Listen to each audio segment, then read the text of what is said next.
Hello et bienvenue dans ce nouvel épisode de Vision Entrepreneur où j'interviewe des entrepreneurs qui racontent leur parcours et leur vision de l'entrepreneuriat et on va voir son expérience à travers ses yeux.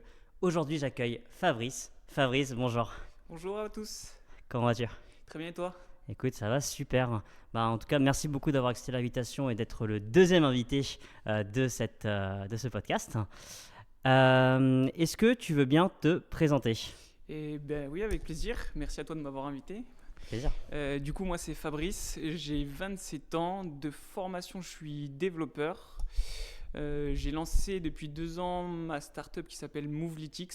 Alors Movelytics, elle a pour mission globale d'aider principalement les personnes qui veulent se mettre au sport, à trouver les bons mouvements et à trouver les bonnes choses à faire pour adapter un peu ses entraînements, parce que c'est une thématique assez compliquée quand on n'a jamais fait de sport. C'est pas facile de trouver le bon sport ou de savoir quel mouvement est fait pour nous ou non. Et c'est un peu ça le but, et c'est tout ça grâce au digital. Super. Écoute, on va revenir un peu là-dessus, mais on va un peu commencer par ton parcours. Comment est-ce que tu en es arrivé justement ce projet dans le sport tech? C'est comme ça qu'on dit, il me semble, Oui, c'est dans la Sportec en dans la effet. sport tech. Donc du coup, est-ce que tu peux un peu me retracer ton parcours post-bac? Du coup, tu as fait quoi? Tu as fait un bac scientifique ou... Oui, j'ai fait un bac scientifique. Ensuite, j'ai enchaîné sur une école de développeur. Bon, c'est sur une sorte de master, un équivalent à un master qui s'appelle Epitech à Paris. Ok. C'est sur 5 ans. Donc pendant 5 ans, j'ai eu quelques stages, etc. dans le milieu du développement. Ce qui m'a attiré déjà dans ce milieu-là du développement, c'était aussi pendant le bac, on va dire. Je codais sur ma calculatrice, ce genre de choses. Donc ça a été petit à petit, ça m'a orienté vers ce genre d'études. Et voilà, je me suis Toujours lancé une dedans. petite appétence pour faire du code C'est ça. sur la TI 83. Exactement, ouais, sur la calculatrice verte là, ouais. Moi, j'ai toujours voulu faire ça, mais j'ai jamais eu la foi de le faire. Mais du coup, tu pouvais tricher pendant le bac. C'est ça exactement, ça m'a permis d'avoir mon bac, je Bon, pense. Honnêtement, sur certaines disciplines, ça m'a permis de et l'avoir. bah bravo Fabrice. Et donc du coup, ton école était sur, j'imagine, 5 ans à peu près, C'est ça, c'est ça? exact. Un Et équivalent de master à la fin. d'accord. Et du coup, une formation assez généraliste dans le développement? Oui, c'est ça, c'est assez généraliste, quoique, on va dire, dans le milieu de l'ingénierie, on apprend à coder aussi, mais c'est beaucoup plus des bases. Nous, sur les 5 ans, on était quand même assez généraliste, mais on allait en profondeur dans le code, assez bas niveau, et pour apprendre un peu toutes les bases et la logique, comparé à des cycles ingénieurs qui vont être un peu plus sommaires sur le développement, quoi. Nous, c'était un peu plus poussé quand même. Ok, donc un peu pour retranscrire un peu, c'est bas niveau, c'est les langages type C, Exact. C++, qui sont vraiment au Le fond socle, le socle du le socle code, de beaucoup d'autres, versus quoi, du Python par du exemple, ou du JavaScript Java maintenant. qui est un peu plus haut level, qui est un peu plus entre guillemets accessible. C'est ça, exact. Ok, ok, super clair. Un peu de web? Un peu de web pendant les études, surtout dans le monde de l'entreprise en réalité. Pendant les études, il n'y en avait pas énormément, mais c'est surtout dès mes premiers stages, j'ai commencé à faire du web parce que c'est ce qu'on utilise au jour le jour, quoi. Dans du mobile, c'est d'autres technologies, mais vu que j'ai été orienté dans des stages dans du web, j'en ai fait par la suite, quoi. Ok, ok, donc durant tes études, tu as fait plusieurs stages, du coup, 2, 3, 4. J'en ai fait en tout 3 et j'ai eu une petite période où c'était une sorte d'alternance, même si c'était pas censé être une alternance, mais moi je travaillais en plus de mes études, quoi. D'accord, C'était, je travaillais la journée et le soir je faisais un peu mes d'accord. projets en cours, quoi. Mais tu travaillais dans le domaine du dev. Ouais, ouais, en Ouais. tant que développeur, Ok, exact. ok, ok. Et dans la Sportec ou pas du tout? Non, du tout. Non, j'ai jamais travaillé dans la Sportec avant. Ça a été surtout sur du. Bon, bah, ma première expérience, c'était une agence de développement web dans les fintech. C'était D'accord, un milieu intéressant de voir un peu. Bah, c'était surtout dans du crowdfunding, donc c'est vraiment une niche à l'époque. d'accord, oui. Et c'était intéressant de voir un peu les projets. On a travaillé sur pas mal de projets qui sont devenus assez gros maintenant. Type quoi par exemple? Anaxago, Tudigo? Lita.co, un truc du genre, je Ok. crois maintenant. Mais Fundimo, c'est vraiment pour. Ah, Fundimo, ok. Ouais, Fundimo, voilà, j'ai travaillé sur ce projet-là aussi à Ok. l'époque. Et voilà, c'est bien, c'est une première expérience, mais ça permet de voir plusieurs projets, de monter en compétence sur plusieurs projets, plusieurs technologies du coup qui peuvent changer entre les projets. Donc c'est assez intéressant. Et ensuite, c'était plutôt dans du marketing web ou de la qualité de vie au travail. D'accord, ok, super clair.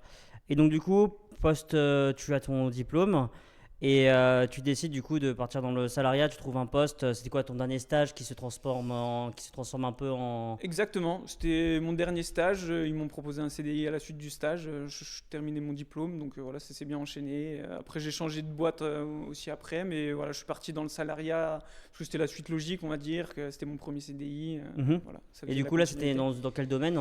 Là, c'était dans l'inbound marketing, une D'accord. plateforme d'inbound marketing. Donc du coup quoi, tout ce qui est formulaire, les gens qui rentrent... Exact, un peu un concurrent à HubSpot, mais beaucoup plus petit, quoi, on va dire. D'accord. Ah donc du coup plutôt sur la partie CRM du coup. Oui, plutôt un parti CRM, mais aussi avec tout le lean nurturing, etc. Ok. Bon, ça c'est pas forcément super technique pour mon audience, comme je Oui, ne c'est fais sûr. que parler de ça. Donc, ils sont un peu déjà assez éduqués par rapport C'est ça. à ce sujet. Ok, super cool. Et donc, du coup, tu as fait ça pendant combien de temps? Ça, je l'ai fait pendant 1 an et demi, à peu près. Et après, j'ai eu un meilleur poste et bon, c'est surtout aussi lié à l'expérience qu'on prend. Mhm. Au début, quand on commence en tant que junior, et qu'on passe de junior à middle, on va dire, développeur, il y a un gros gap, surtout qui est principalement salarial. Et bien souvent, ceux qui nous prennent en tant que junior, ils peuvent pas s'aligner avec ceux qui viennent nous proposer un nouveau poste middle, quoi. Et bon, c'est ça qui fait la bascule, quoi. Ils nous D'accord. Et donc, du proposent coup, un c'était au meilleur sein de la salaire. même structure ou Non, non, d'une autre dans boîte. une autre Ouais, boîte, hein. toujours des startups en général. J'ai toujours travaillé dans le monde des startups, sauf le SN. Ouais. Même si, bon, ils évoluaient dans le monde des startups, de la crowdfunding, etc. Ça restait un peu quand même. C'était une petite équipe, quoi. Mhm. Les autres entreprises, c'est toujours des startups. Et la dernière, du coup, que j'ai fait, c'est dans tout ce qui est qualité de vie au travail, Ok. surtout au côté psychologique, pour essayer de prévenir du burn-out grâce à des D'accord. questionnaires. Et après, il y a des psychologues qui peuvent prendre en charge la personne. Ou alors, on pousse du contenu qui est adapté à ce que la personne avait envie de faire. Ok, donc vous étiez beaucoup en collaboration avec les services RH des sociétés, j'imagine, du coup. Exactement, ouais, Ok. principalement. Ok, super intéressant. Et c'est c'est une société qui existe toujours aujourd'hui. Oui, oui, ils existent toujours. Ouais. Ok, C'est toujours en toujours en activité. activité. Ils travaillent avec des gros groupes, en effet. C'est plutôt axé dans les gros groupes. Parce que Ouais. c'est vrai que dans les startups, c'est pas spécialement là où il y a le plus Oui. de burn-out. Même Bah, si il y en a quand même, parce que ça peut demander beaucoup d'heures pour beaucoup de personnes. Mais les gros groupes, ça leur coûte plus cher, je pense, les burn-out. Ouais. bien sûr, bien sûr. Et puis surtout, en startup en général, ben, peux parler directement à ton boss, quoi. Enfin, je veux Oui, dire, oui, oui, ouais, c'est vrai que c'est plus simple. t'as pas 10 échelons au-dessus de toi avant de pouvoir parler à quelqu'un Exact. qui a du pouvoir. Ok, super intéressant. Et donc on est à 2 ans, à peu près 2 ans après la fin de tes études. C'est ça, à peu près 2 3 ans après la fin de mes études. D'accord. Et donc juste pour quelqu'un par exemple qui est en train d'être formé dans le développement, tu as parlé d'un gap entre deux salaires, c'est de ça, un gap de salaire Oui. quand tu passes, en fait, et ça c'est à partir de niveau d'expérience? C'est au bout de 1 an, 2 ans, 3 ans? Ça dépend beaucoup des personnes, je dirais. Moi, il était au bout de 2 ans parce que pendant mes études aussi, les entreprises ne le prennent pas forcément en compte, mais moi, j'avais travaillé en plein temps en tant que développeur, justement, dans cette ESN qui faisait du crowdfunding, où je travaillais quand même à côté. Et c'était un CDD, en fait. J'étais pas censé l'avoir, mais j'avais un CDD. Enfin, je pouvais l'avoir, quoi, mais l'école n'était pas au courant que je l'avais, quoi. Et donc du coup tu as pu faire valoriser ces 6 mois de CDD comme entre guillemets 6 mois d'expérience Bah, bien sûr, globale, parce quoi. que pour moi, oui, Oui, voilà, j'étais à temps plein dessus. bah, bien sûr. Il y a beaucoup d'entreprises, c'est un peu un débat. Est-ce qu'on doit prendre en compte les stages ou non en tant qu'expérience? Moi, dans la techno laquelle je me suis orienté, j'ai toujours fait à partir de mon deuxième stage, j'ai toujours fait utiliser la même techno je suis toujours monté en compétence dans la même techno et j'allais tout le temps dans des boîtes qui utilisaient la même technologie. Et du coup, pour moi, ça fait sens de dire, bah, je suis pas reparti de zéro à chaque fois et je le mettais dans mon expérience et je le valorisais en tout cas. Oui, voilà, versus quelqu'un qui par exemple fait un stage avec une techno et qui après Ça. commence son CDI avec une techno qui a rien à voir. Là, c'est un peu plus compliqué. Ça se discute, même Ouais. si quand même dans le monde du développement, tu peux changer normalement de technologie, mais c'est plutôt ta façon de réfléchir, C'est les mécanismes de en fait comment que tu manager peut-être à un moment. Mm. Il y a une partie mécanisme, mais c'est vrai que quand tu recommences une nouvelle technologie de zéro, c'est un peu plus compliqué de faire valoir tes 5-10 ans de développement, quoi. Bien sûr, bien sûr. Mais bon, tu as quand même tout l'aspect, ben, tu as quand même travaillé. Et Oui, oui. que, enfin, je veux dire, ça se valorise quand même dans Ça tous se les cas. valorise. Et ouais, c'est bien sûr. Super clair. Et donc, du coup, au bout de 3 ans, tu décides donc de quitter ton poste de salarié. C'est ça. Est-ce que tu veux que je rentre dans les détails de pourquoi Bah bien sûr, Ok. c'est tout le Ouais, ouais. sujet du coup de cette interview. Alors, Pourquoi? on va dire le premier déclencheur. Bon, je commençais déjà un peu à vouloir entreprendre, même pendant mes études, j'avais des idées de projets, etc. Donc, on va dire, parce que en tant que développeur, ce que j'aime bien aussi, c'est qu'on est capable de créer. On est normalement capable de créer pas mal de choses, des sites web, des applications mobiles. On est censé pouvoir les créer soi-même. Et c'était en tout cas mon cas. Moi, c'est dans ce but-là que je développais et que j'ai rejoint des entreprises. C'était pour monter en compétences, pour apprendre comment est-ce que eux mettaient en place un SaaS, pour potentiellement, moi, plus tard, pouvoir créer mes propres SaaS. Et on va dire sur la dernière expérience que j'ai eue du coup avec Moodwork qui travaillait sur les TMS, ils m'ont appris, on va dire, la dernière brique qui me manquait, c'est toute la partie gestion d'applications mobiles. Parce que de base j'étais vraiment plutôt orienté web, mais dans cette entreprise-là j'ai eu l'opportunité de travailler aussi sur leur application mobile. Ils m'ont laissé le choix de si je voulais travailler ou non sur cette techno. J'ai dit oui, ça m'intéressait de l'apprendre. Et du coup c'était un peu la dernière brique qui me manquait pour me dire ok, ben maintenant dans le monde de l'entrepreneuriat, si je veux monter une application mobile je sais le faire, si je veux monter un SaaS je sais le faire, je vois à peu près toutes les étapes. Et donc ça c'était un premier déclencheur qui m'a fait me dire bon bah maintenant j'ai acquis toutes les connaissances et ça on va dire que mon départ il a été un peu précipité parce que cette entreprise là elle a loupé une levée de fonds.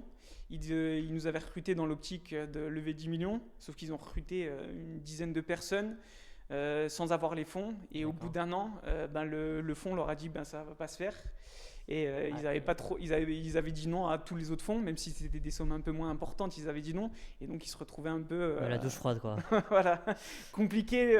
Donc toutes les personnes qui étaient arrivées pendant cette période-là, ils nous ont demandé est-ce qu'il y en a qui voulaient partir. Ben, moi je suis parti dans les premiers parce que justement j'avais en tête ces idées De te lancer? de me lancer dans l'entrepreneuriat. J'avais commencé déjà en amont quelques démarches avec un incubateur au Pays Basque. D'accord. Et c'était un autre projet que Movelitix, vraiment rien à voir. C'est plutôt sur le voyage que j'avais pitché, ils étaient intéressés. Et le fait de devoir me lancer sur le moment, j'ai switch d'idée et je suis reparti un peu sur cette idée de Movelitix, d'aider les gens à faire du mouvement grâce au digital. Parce que c'est quelque chose qui est plus ancré, on va dire, dans mon histoire que les voyages. D'accord. Donc là, jusqu'à maintenant, tu étais basé dans la région parisienne? Oui. Ben, pendant 2 ans, j'étais en salariat en région parisienne. Et c'est à partir à peu près du Covid où en fait l'entreprise dans laquelle j'étais a ouvert le remote à tout le monde. D'accord. Pendant le Covid, parce qu'on était tous bloqués chez nous. Donc après, post-Covid, en fait, ils ont dit si vous voulez partir, ça a bien fonctionné pour tout le monde en télétravail. Si vous voulez partir, on vous laisse partir à l'étranger, à l'étranger ou ailleurs. Oui. Et du coup, je suis parti de la région parisienne pour aller au Pays Basque. D'accord. Et une raison particulière pour cette destination? On va dire une des raisons principales, c'était pour découvrir. Je connaissais un peu la région, j'avais fait quelques vacances là-bas. Il y en a une deuxième qui est le surf. Je m'étais mis au surf en Californie. Pendant tes études? Voilà, pendant mes études. Et puis bon, voilà, découvrir une nouvelle région, de nouvelles personnes, de nouvelles perspectives aussi. Je pense que si j'étais resté à Paris, j'aurais peut-être pas essayé d'entreprendre aussi. Je pense que de découvrir de nouvelles personnes, de nouveaux lieux, te permet de ça. Et on va dire que le milieu de l'entrepreneuriat au Pays Basque, il est vraiment petit. Enfin, en tout cas, au Pays Basque, il est vraiment petit. Oui. Et du coup, tu atteins facilement des incubateurs, ce genre de personnes. Tu peux pitcher et ils voient pas énormément ils voient beaucoup de projets, mais ils n'ont pas beaucoup de profils tech. Et donc, quand tu as un profil comme le mien qui vient pitcher, en général, ça les intéresse parce que ça leur permet aussi d'avoir un peu d'expérience technique au sein de l'incubateur, ce genre de choses. Parce qu'il y a quand même aussi un gros problème en France, c'est que la majorité du coup de tout ce qui est tech, c'est quand même basé à Paris, quoi. C'est très très concentré à Paris, il y a un peu à Marseille. Mais sinon, ouais, c'est vraiment principalement Paris, quoi. Oui, c'est sûr que c'est un problème. Mais après, moi, du coup, comme je le fais actuellement, je fais des allers-retours à Paris, ce genre de choses. Et après, quand tu as un business qui est plutôt... Si ton business il est vraiment axé en France, ça peut être un problème. Mais quand c'est à l'international... ça sera le même problème si tu pourras pas aller voir tes clients ou ce genre de choses. Et puis en général, du coup, tu fais tous tes calls en remote et voilà. Quoi. Enfin, je veux dire, voilà. Maintenant, ça s'est inscrit les calls sur Google Meet ou quoi. C'est devenu banal. Donc du coup, j'aimerais revenir sur le fait que tu as commencé à pitcher un projet, du coup, plutôt orienté voyage. Et ensuite, tu as complètement switché sur un truc sur le sport. Ouais. Comment t'en es arrivé là? Ouais, oui, en effet. Dans un premier temps, en tout cas, en premier projet, ce que je voulais lancer, c'était quelque chose qui se rapprochait un peu. Je sais qu'avec nos copains, on voyage. Quand on voyageait pas mal, maintenant j'ai un peu ralenti parce que j'ai plus trop le temps ni l'argent du coup aussi qui va avec. Mais quand on voyageait, on utilisait un Google Sheet ou un Excel pour un peu organiser nos voyages. Et je trouvais ça un peu dommage à notre époque de ne pas avoir d'outils qui nous aident un peu à organiser nos voyages. On a des Airbnb, etc., où on peut trouver facilement des locations, ce genre de choses, mais il manquait un peu cette brique pour un peu faire toute l'organisation, qui veut faire quelle activité, comment on fait, combien ça coûte aussi au bout du compte, parce qu'il n'y a pas que le logement, il y a aussi les billets d'avion, etc. Donc j'avais ce premier projet que j'ai pitché. C'était quelque chose qui était du coup axé B2C, Mhm, principalement pour les personnes qui voulaient voyager. mhm. Et donc l'acquisition, on m'a tout de suite dit que ça serait assez compliqué parce qu'il faut un beau budget sur L'acquisition, c'est-à-dire. l'acquisition pour trouver de nouvelles personnes Ah oui, qui la stratégie vont d'acquisition pour ouais, trouver des clients, oui. des clients qui viendraient s'inscrire sur l'application et qui paieraient aussi pour ce service. Mhm, Ça risquait d'être assez compliqué. bien sûr. C'était mon premier projet, donc j'avais jamais, on va dire, imaginé de business plan derrière, Ouais. etc. Donc je savais même pas comment générer de l'argent avec. Mais c'est vrai que en général, quand on se lancer sur un projet B2C, à part si tu as quelque chose qui est vraiment ultra, enfin qui n'a jamais été vu, c'est très très compliqué de le lancer en B2C. Enfin, en général, quand on Ouais. se lance dans l'entrepreneuriat, on se dit que c'est quand même toujours beaucoup plus simple de faire du B2B, donc de traiter avec des entreprises. C'est ça. En général, c'est plutôt cette mentalité-là qu'on essaye de pousser, parce sauf si on arrive avec beaucoup de fonds de départ pour Mm, pouvoir prendre des prestataires pour faire cette stratégie. oui, Ça risque d'être très compliqué quand on vient sans ce bagage-là, parce que c'est assez compliqué ou ça demande beaucoup d'argent. bien sûr. Bien sûr, ou être un très très bon à créer de la notoriété pour soi-même, quoi. Parce que ça, C'est ça. c'est. Si par contre, si on a créé une communauté ou ce genre de choses, là, Oui, ça devient plus simple bien sûr. de commencer à designer des produits pour dédiés à sa communauté. Mais moi, dans mon cas, Mm, c'est pas ce que je savais faire et je suis plutôt un profil technique, d'accord. capable de développer des applications, mais de les vendre, ça reste toujours assez compliqué. D'accord. Donc du coup, tu réalises que l'acquisition va être ultra compliquée. C'est ça. Et donc du coup, tu décides de partir sur autre chose. C'est ça. En parallèle, on va dire, dans moi, mon histoire personnelle, j'étais quelqu'un d'assez sédentaire jusqu'à mes 20 ans. J'ai jamais trop fait de sport auparavant. Ok.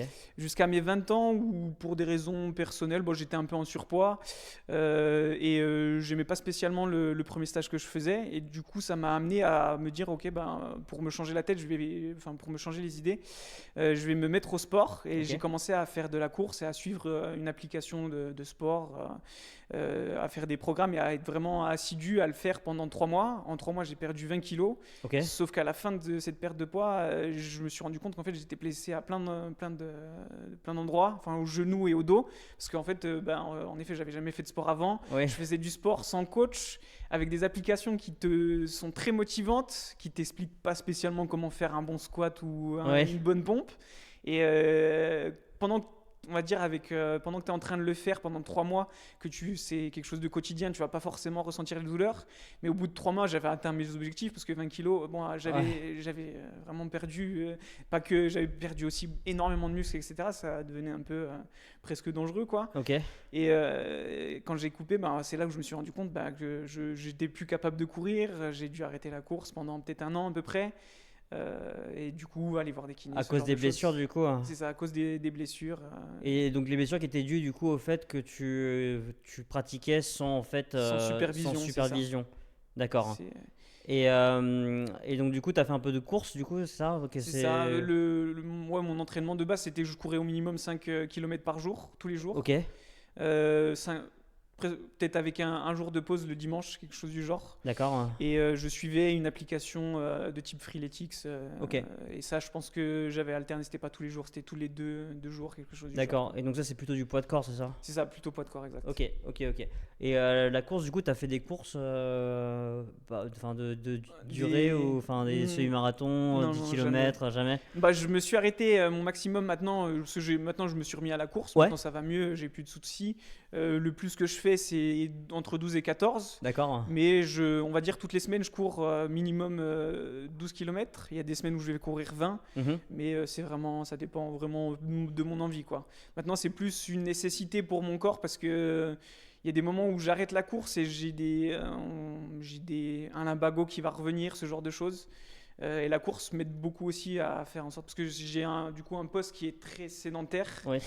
Et du coup, en étant très sédentaire, je pense qu'il y a mon corps a un peu du mal à s'adapter entre trop de sport, pas assez. Mhm. Et si j'arrête le sport pendant une grosse période, je dirais 2-3 semaines, je vais avoir des petites, Ouais, t'as des petites séquelles quand même. séquelles qui Ouais. reviennent. Bon, après, le limbago, typiquement, c'est pas que le sport ou le manque d'activité, c'est aussi il y a un côté psychologique aussi qui rentre en jeu. Mhm. Donc le sport m'aide aussi beaucoup à gérer la pression, ce genre de choses, quoi. D'accord. Et en plus, ce qui est bien, c'est que comme tu es dans un endroit où il fait assez beau, la course, c'est Ça plutôt aide aussi, sympa. c'est Ouais. ça, pour le surf, etc. Ça Et aide. le surf aussi, ouais. Et du coup, avec cette prise de conscience du fait que j'ai fait du sport sans être assisté et je me suis blessé, j'ai gardé en tête comment est-ce que je pourrais. J'ai gardé une veille technologique sur ce sujet-là pour me dire quelles sont les technologies qui pourraient imiter un coach sans forcément le remplacer, mais qui pourrait peut-être venir me dire si je fais bien mes squats, ou dans d'autres conditions, si sur un swing de golf, est-ce que je le fais bien, ou ce genre de choses, parce que c'est des mouvements qui sont assez complexes et que tu peux décomposer en plusieurs parties. Mhm. Et donc j'avais gardé cette idée-là en tête, et on va dire après Moodwork, ça m'est venu en tête de me dire, en fait, Après quoi, pardon? après Moodwork, la Oui. boîte qui faisait la partie sur le burn-out, Ouais. je me suis dit, moi, le burn-out, je pense que je pourrais en développer un aussi, mais ça serait peut-être pas spécialement la partie psychologique, c'est peut-être le manque de sport typiquement. Si je fais pas beaucoup de sport ou si je m'aère pas l'esprit, Mhm. ça va beaucoup rentrer dans ça. Et du coup, je me disais, créer quelque chose comme Moodwork, mais plutôt sur le sport pour venir aider les gens à sortir ou faire du sport, quoi, plus globalement. D'accord. Ça serait intéressant, et du coup je suis revenu sur ce projet-là. On va dire, c'était plutôt pour moi une suite logique à Moodwork, plutôt que partir dans le voyage où il n'y a pas du tout de passerelle. Là, il y en a une sur l'activité physique en entreprise, comment est-ce qu'on peut essayer de la stimuler. Et c'est là où Moveletics est né, dans cette optique-là, d'aider les gens à faire du sport, à faire les bons mouvements en tout cas. D'accord. Mais là, du coup, donc, de ce que tu me dis, ça reste toujours une perspective assez B2C. Oui. Du coup, dans Dans le l'essence départ. même du projet, ça reste quand même du B2C d'aider les gens à faire du sport. C'est ça, l'utilisateur final reste quand même du B2C, et c'est un peu la vocation que j'ai avec Moveletics, c'est d'aider l'utilisateur final, c'est toi ou moi, quoi. Ça va pas être une entreprise, je vais pas Ouais. aider la Poste à faire du sport, quoi. C'est vraiment les personnes qui travaillent là-bas qui peuvent, voilà, s'ils ont envie de faire des mouvements, s'ils ont des postes sédentaires, on va peut-être leur en proposer certains qui sont faits pour les personnes sédentaires. Mhm. Comparé à ceux qui sont en voiture toute la journée, ça va pas être spécialement les mêmes mouvements, parce qu'ils bougent, mais ils développent du coup d'autres potentiels TMS, troubles musculo-squelettiques. Mhm. C'est des petites maladies qui sont liées au fait de faire trop de fois le même mouvement ou d'être trop sédentaire. D'accord. Et donc on développe des petits blocages. Pour les développeurs, c'est souvent au niveau des coudes ou des poignets, parce qu'on tape tout le temps sur le clavier, Ouais. ce genre de choses, quoi. Et donc on va dire le prescripteur pourrait quand même rester une grosse entité comme la Poste, ou des personnes qui veulent aider leurs salariés à se sentir mieux, mais l'utilisateur final de la technologie, pour moi, oui, c'est toujours du B2C. D'accord. Ok. Et donc là, aujourd'hui, comment est-ce que ça se matérialise? Est-ce que si moi demain j'ai envie d'être traqué, de savoir si je fais bien mes planches, si je fais bien mes squats, comment est-ce que ça fonctionne? Alors, ça fonctionne dans la technique, ça fonctionne avec de l'intelligence artificielle qui se plug à la caméra d'un téléphone, donc que ce soit la frontale ou arrière, ou à une webcam d'un ordinateur. L'image est analysée en temps réel par une intelligence artificielle qui va donner des positions où sont les points, les grands points du corps, donc les épaules, les genoux, ce genre de choses, D'accord. les grosses articulations du corps. En temps réel, je les traque, et par la suite, je développe des algorithmes qui vont comprendre comment les points interagissent les uns, toutes X secondes, comment est-ce qu'ils interagissent les uns avec les autres, et pour en détecter, est-ce que tu es en train de faire un squat, est-ce que tu es en train de faire autre chose, quand tu es en train de travailler, est-ce que tu as ton corps qui a un angle à 90, ou est-ce que tu essaies de t'étirer à certains moments. Ça peut être ce genre de choses. D'accord. Et ça, c'est une application, c'est Pour le moment, alors depuis le début de Moveltic, depuis 2 ans, j'avais créé une première application qui avait pour but d'être vraiment B2C, ça s'appelait Workout Battle, donc le but c'était de faire des battles de workouts, enfin de mouvements. Ouais. Donc on définissait un mouvement tel qu'un squat ou une pompe, on disait qu'on voulait le faire pendant 1 minute, on le faisait pendant 1 minute, on envoyait le résultat à un collègue et c'était à lui de faire à son tour de faire les squats pendant 1 minute et tu voyais à la fin est-ce que tu étais meilleur que lui ou non. Donc, du coup, plutôt sur le mouvement plutôt que les répétitions. Ou les deux. Non, c'était sur les répétitions. Ouais. C'est sur D'accord. le nombre combien de squats est-ce que tu arrivais à faire en 1 minute. D'accord. Et, Ok. avec un niveau de difficulté, il y avait un niveau, on va dire, facile où tu pouvais le faire avec tes parents. Mhm. Il y avait un niveau qui était un peu plus exigeant, on va dire normal, mais c'est sur un squat descendre à 90 degrés derrière les genoux. Et il y avait un niveau expert où là, on attendait bien à ce que la personne descende en dessous de 90 degrés pour valider le squat. Et du coup, c'était d'atteindre un plus haut compteur, quoi, on va dire. D'accord. Le but. Ok. Et donc du coup t'as essayé donc du coup de le commercialiser. C'était une première expérience en B2C. Ouais. Du coup, il n'y avait même pas de business plan derrière. C'était juste essayer de lancer quelque chose et de créer Uh-huh. une communauté et d'essayer de faire un peu, de pousser les gens à faire, quand on est en remote ou en distance avec sa team, de pouvoir dire, ok, on fait un petit challenge. On avait un scoreboard, ça pouvait être un challenge entre entreprises. Mhm. On avait un scoreboard avec qui avait fait le plus de squats dans la journée ou ce genre de choses. Donc, c'était essayer de créer une petite émulsion autour du sport avec un truc fun que tout le monde pouvait télécharger de chez lui et le faire quand il veut, quoi. Et puis ça prenait 1 minute tout au plus, quoi. Le but, c'était ça. Mais en effet, le B2C, ça coûte assez cher si on veut construire une base, où c'est un métier. En réalité, il y a des Ouais. personnes qui sont passionnées pour créer Des communautés. des communautés. Mhm. C'est pas mon cas parce que j'ai pas été formé à ça et je suis plutôt quelqu'un de technique. Mhm. Moi, ce que j'aime faire réellement au jour le jour, c'est vraiment de développer des applications, Oui, de les t'es coder. t'es de les dans le coder, code, quoi. toi. C'est ça, exact. Ok.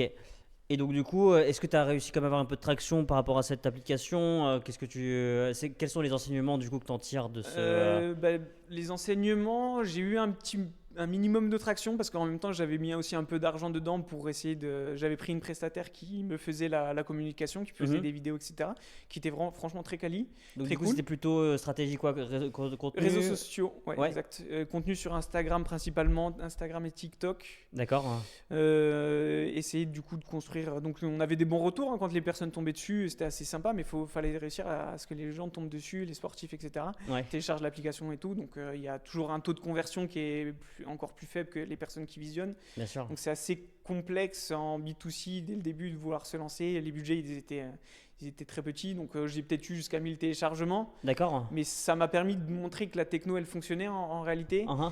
Et maintenant, cette application, elle est toujours disponible, mais c'est plutôt un démonstratif pour moi, une démo que je peux montrer à de potentiels clients, des personnes qui ont envie de se lancer, de lancer une nouvelle application dans le sport, mais qui ont envie d'innover. Mhm.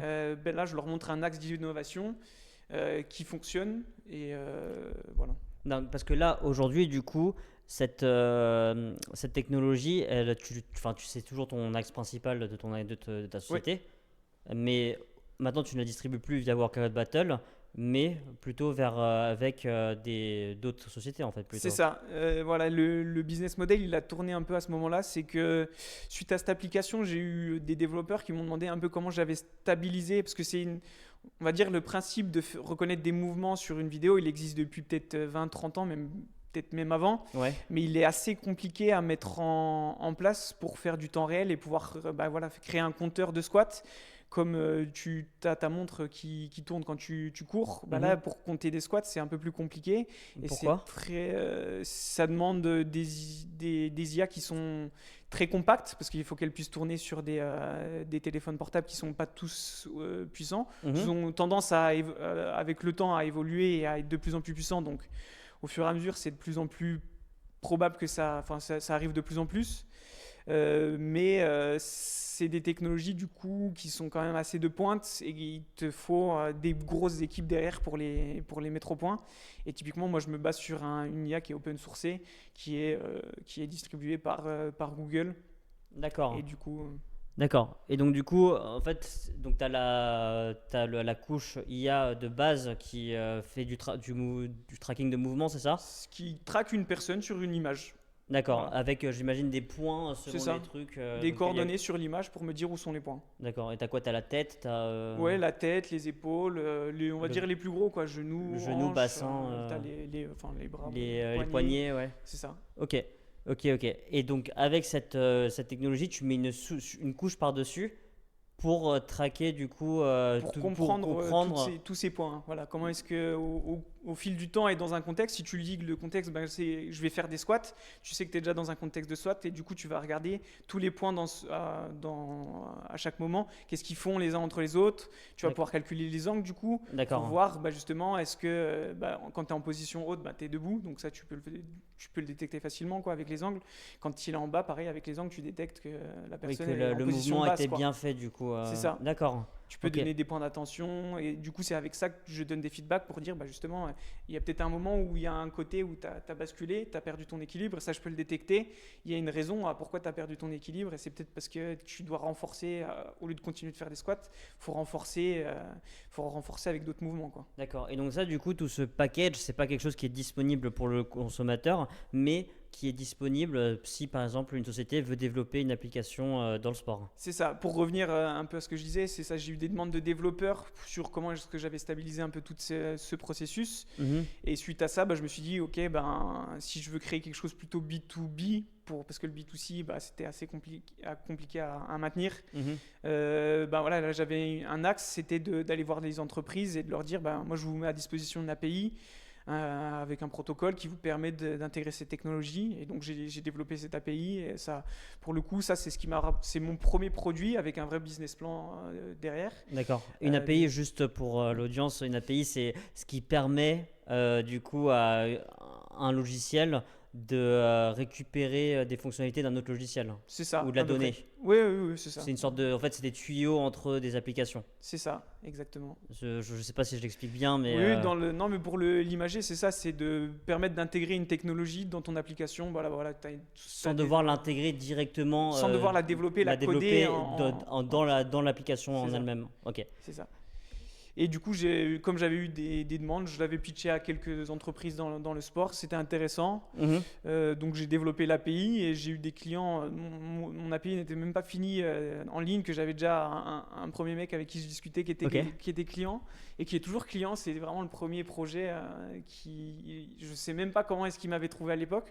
Parce que l'acquisition, on va dire, sur ce premier produit, en fait, dans cette technologie, on avait tous les mêmes problématiques. Oui. Et du coup, on échangeait sur des forums sur justement comment est-ce que tu as fait pour stabiliser, etc. Du coup, j'avais posté des trucs sur des forums et je pense que c'est de là qu'il m'a trouvé. Mais l'API n'était même pas finie, qu'il m'avait déjà envoyé des messages, on discutait pour savoir comment faire et comment est-ce qu'il pouvait intégrer l'API, même si elle n'était pas finalisée, comment est-ce qu'il pouvait l'intégrer et commencer à développer dessus. Ça, c'était une personne tech aussi ou C'est un entrepreneur madrilène qui a une boîte dans la biotech, je crois, mais qui est aussi, il a une casquette de data analyst, je pense de base, il devait être développeur, il a switché un peu sur data analyst, mais il a toujours une boîte dans la biotech qui génère son argent, je suppose, et il est en train de développer une application dans le fitness. D'accord. Et donc du coup, tu sais pas exactement ce que ça va être à ce stade. Je suis assez impliqué, on va dire, dans le développement de son application. J'ai pas développé moi-même son application, mais il me montre souvent ce qu'il a fait avec ma techno. Ouais. Il me demande des petits conseils sur comment comprendre des fois des informations, etc. Ou comment peut-être pouvoir potentiellement l'utiliser. D'accord, parce que toi maintenant, du coup, en fait, tu as développé ton API. Et aujourd'hui, en fait, tu vas pas aller travailler chez les gens qui utilisent ton API. Tu vas faire des feedbacks de façon informelle, mais pas forcément, c'est pas matérialisé sur. Il y a deux solutions. Il y a cette solution API où ils l'utilisent. Ils ont une partie gratuite qui permet de tester avec un minimum de données, un minimum d'appels chaque mois. Il y a une version payante où là, ils ont accès à tout. Ils ont accès à toutes les données, à tous les feedbacks, à tout ce qu'il faut pour construire leur application. D'accord. Et il y a une troisième partie où c'est un peu plus custom. S'ils ont des besoins plus custom, typiquement sur ce premier client, lui, il avait vraiment des besoins. Au départ, il était juste sur l'API.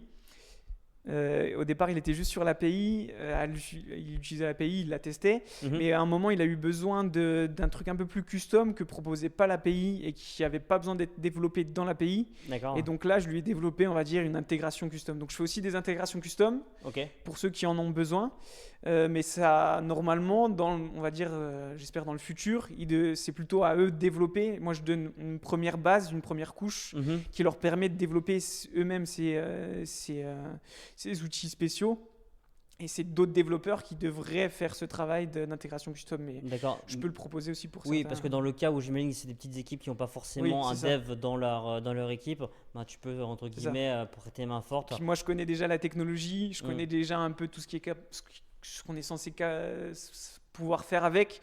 Donc, on va dire, je suis le choix facile pour. Puis c'était le début, donc forcément, on nous propose de l'argent. Je vais pas dire non au début. Bon. Ouais, bien Voilà. sûr. Ok. Et donc du coup, aujourd'hui, cette API, comment est-ce que tu la commercialises? Comment est-ce que tu fais en sorte qu'elle est connue? Comment est-ce que tu ramènes des gens justement à utiliser cette API? Alors, comme je l'ai dit un peu au début, c'était beaucoup de trafic au travers de forums, là où les personnes ont des problèmes qui existent toujours et qui n'ont pas été corrigés depuis presque 2 ans. Ok. Parce que c'est des problèmes bien spécifiques sur les technos et les téléphones qui sont assez complexes à résoudre. Donc voilà, il y a un premier canal qui est ces forums C'est un peu une communauté en spécialisés. fait, hein. Oui, c'est communautaire, c'est ça. Voilà, tu as un problème, moi j'ai créé cette solution, tu peux la tester gratuitement, ça te coûte rien. Donc si tu as envie de résoudre ton problème comme ça, voilà. Ou sinon, tu attends le correctif de Google, mais qui peut arriver dans 2 semaines comme dans 2 ans aussi. Quoi. Ouais. D'accord. Ouais. On ne sait pas trop. Oui, donc toi, tu as un truc qui est déjà prêt en fait pour eux à utiliser et C'est à ça. mettre en place aujourd'hui, quoi. Et en plus de ça, j'ai une surcouche où on va dire l'intelligence artificielle développée par Google, elle propose pas de reconnaître des squats, elle propose pas de feedback, etc. Donc j'ai une surcouche en plus Oui. qui peut C'est des fonctionnalités en fait un peu en ça. plus de ce que Google propose, hein. C'est ça, exactement. Ouais. D'accord. C'est des fonctionnalités et qui prennent du temps à développer aussi, quoi. C'est pas négligeable. Oui, bah, bien évidemment. Et donc la stratégie d'acquisition, c'est cette partie-là sur les forums. Et c'est aussi beaucoup un peu de j'ai mis en place du SEO qui a marché. Parce qu'en fait, vraiment, c'est un milieu de niche. Il y a très peu de sociétés qui font ce que je fais dans le monde. C'est compliqué de pouvoir donner des chiffres parce que ça bouge beaucoup. Mais de celles que j'ai réussi à identifier, il y en a une seule qui fait exactement comme ce que je fais. D'accord. Et Qui est basé où? à Dubaï. Ok. Qui ont levé des fonds, mais ils n'ont pas une API qui est disponible. Enfin, j'ai pas pu tester leur API. Alors que moi, mon API, s'ils veulent la tester demain, ils peuvent. D'accord. C'est gratuit et je peux pas empêcher quelqu'un de l'essayer, quoi. Ouais. Là où eux, tu es obligé de passer par eux. D'accord. Je sais pas où en est l'entreprise, je sais pas si c'est ça leur produit principal non plus. Mais ils ont vraiment fait une API qui a l'air de fonctionner, en tout cas dans leur documentation, comme la mienne. D'accord. Et qui propose à peu près les mêmes fonctionnalités. Après, ce qui va changer, ça va être toute la couche d'analyse. Est-ce qu'ils donnent des feedbacks? Est-ce qu'ils n'en donnent pas? Est-ce qu'ils comptent les squats? Je ne sais pas exactement ce qu'ils font derrière. D'accord. Et donc, typiquement, aujourd'hui, ta cible, qu'est-ce que tu dirais c'est quoi ton avatar du coup J'en ai 2 grosses qui se démarquent bien. C'est soit ceux qui veulent créer une nouvelle application. Et dans le monde des applications du fitness, en fait, c'est quasiment toutes les mêmes, hein. C'est du contenu. Les gens consomment le contenu. Et donc, il n'y a pas beaucoup d'innovation d'apporter en général entre un Freeletics et un Apple Fitness. Il n'y a pas énormément de différence, quoi, à part la façon de montrer les choses et d'essayer de motiver. Oui, ça reste une vidéo que tu regardes et où tu essaies de reproduire en fait, hein. C'est ça, exactement. D'accord. C'est ça un peu en tout cas dans le domaine des applications de fitness, c'est essentiellement ça. Donc il y a ces premiers entrepreneurs qui ont envie un peu d'innover et de créer une application dans le fitness. Ça, c'est une bonne cible. Ça a été le cas sur mon premier client, c'est exactement ça. C'est un entrepreneur qui veut lancer un produit innovant. Il fait même de la VR en plus de l'application. Il fait pas mal de choses innovantes. D'accord. Que juste une application. Ok. Et le deuxième, ça va être les grosses applications du coup, comme des Decathlon ou Apple Fitness ou Freeletics, qui eux connaissent la technologie. Ils ont potentiellement des équipes qui ont déjà essayé en interne, qui n'ont pas forcément réussi à sortir quelque chose. Et on va dire pour remettre la techno à jour, je peux être un premier pas pour montrer que ça peut fonctionner et qu'ils puissent créer des premières peut-être des expériences utilisateurs D'accord. pour essayer d'intégrer ça dans leur process. Après, c'est des choses qui sont assez complexes parce que c'est des grosses applications. Oui, Et donc, pour les faire bouger, c'est pas si facile, quoi. oui, bien évidemment. Et en général, c'est quoi le process? Enfin, qu'est-ce qui se passe en général? C'est une grosse application découvre une API, elle se sert de l'API, et si elle voit que ça fonctionne bien, elle le développe en interne. Est-ce que ça se passe en général comme ça ou C'est bien souvent ça, ouais. C'est un peu le problème, c'est que sur ces grosses boîtes, il y en a beaucoup qui vont préférer essayer de faire développer ça en interne par certains services que de s'appuyer sur une API. Ils vont voir qu'avec l'API ça fonctionne, que quelqu'un a réussi à le faire, et du coup ils Oui, vont se dire, ben, vu qu'il y a une autre application qui le fait, pourquoi nous on le ferait pas? ouais. Et voilà, ils vont essayer de Et le puis ça, développer en si, interne. si ça coûte trop cher de le faire en interne, juste ils rachètent l'API quoi. S'il faut, ouais, Ouais. voilà, ça peut être une solution. Ok, ok. Donc plutôt soit des entrepreneurs qui veulent développer une application ou alors des grosses applications existantes qui veulent tester la technologie. Exact. D'accord, d'accord. Et du coup c'est quand même un marché qui est ton marché atteignable. Il est assez petit. Enfin, il est assez petit du coup. Oui, en effet, ouais. Ça dépend en plus où on l'applique. Si on l'applique en France, il est vraiment très petit parce qu'il n'y a pas énormément de grosses applications de fitness en France. Ouais. Et après, pour les nouveaux, on va dire, entrepreneurs, c'est ça où j'ai un peu plus de mal à avoir de visibilité. C'est une personne qui a une idée d'application de fitness, tu sais pas forcément qui c'est. Bah oui. Tu sais pas forcément où est-ce qu'il va faire ses recherches pour trouver des idées sur qu'est-ce qu'il pourrait faire, qu'est-ce qu'il pourrait mettre dans son application, comment est-ce qu'il pourrait innover. Mhm. Donc ça, c'est assez compliqué. Et ouais, voilà, c'est pour ça j'ai aussi un canal d'acquisition, c'est un peu le SEO, et le SEO a fonctionné assez bien. Donc le SEO, c'est tout ce qui est blog, Article de blog. article, enfin pour justement que tu mets sur ton site internet. C'est ça. Et les gens, avec des mots-clés, les gens tapent ça sur Google, ils Ouais. tombent sur ton article et donc sur ton site, et donc du coup ça C'est t'aide ça. dans le référencement. Et vu que c'est une petite niche, hein, c'est pour ça que je disais qu'il y avait à peu près un seul acteur qui faisait comme moi. Mhm. C'est vraiment très petit, et du coup, tu es référencé dans les premiers Oui, très directement. facilement. Même j'ai fait un peu de paid ads tous les mois, j'en fais, j'ai un budget entre 20 et 40, quelque chose du genre, Ouais. qui me ramène du trafic. Parce que là, du coup, t'as des réseaux sociaux. Enfin, tu le fais. Non, les paid ads, c'est Google Ads. Je fais pas de. Google Ads sur ton site. Sur le SEO, ouais, sur les D'accord, articles, ok. sur mon site. D'accord. Principalement. En ayant identifié des mots-clés que D'accord. les gens recherchent sur Google, je me suis mis dessus, et vu qu'il y a très peu de compétition, il n'y a il y a aucune Oui. autre entreprise qui en fait. Oui. Les coûts par clic coûtent 1 centime et encore. D'accord. Donc ça ramène du trafic, mais Mais ça convertit pas forcément. ça convertit la conversion, et les gens viennent tester, Ouais. créent des comptes, viennent tester, mais c'est bien souvent des process qui sont assez longs parce qu'ils ont une idée, il faut qu'ils développent l'idée. Oui. C'est que quand ils vont la mettre en production que là ils vont devoir passer sur le plan payant, on va dire. Donc D'accord. c'est des process qui sont assez longs. D'accord. Parce qu'en fait, on peut vraiment faire une sorte de MVP sans avoir à payer, quoi, en gros. Ouais, le but c'était ça de mon freemium, c'est de pouvoir faire un MVP vraiment basique. Désolé, un MVP, Ah oui. parce que je sais pas à quel point Ouais, l'audience bien sûr.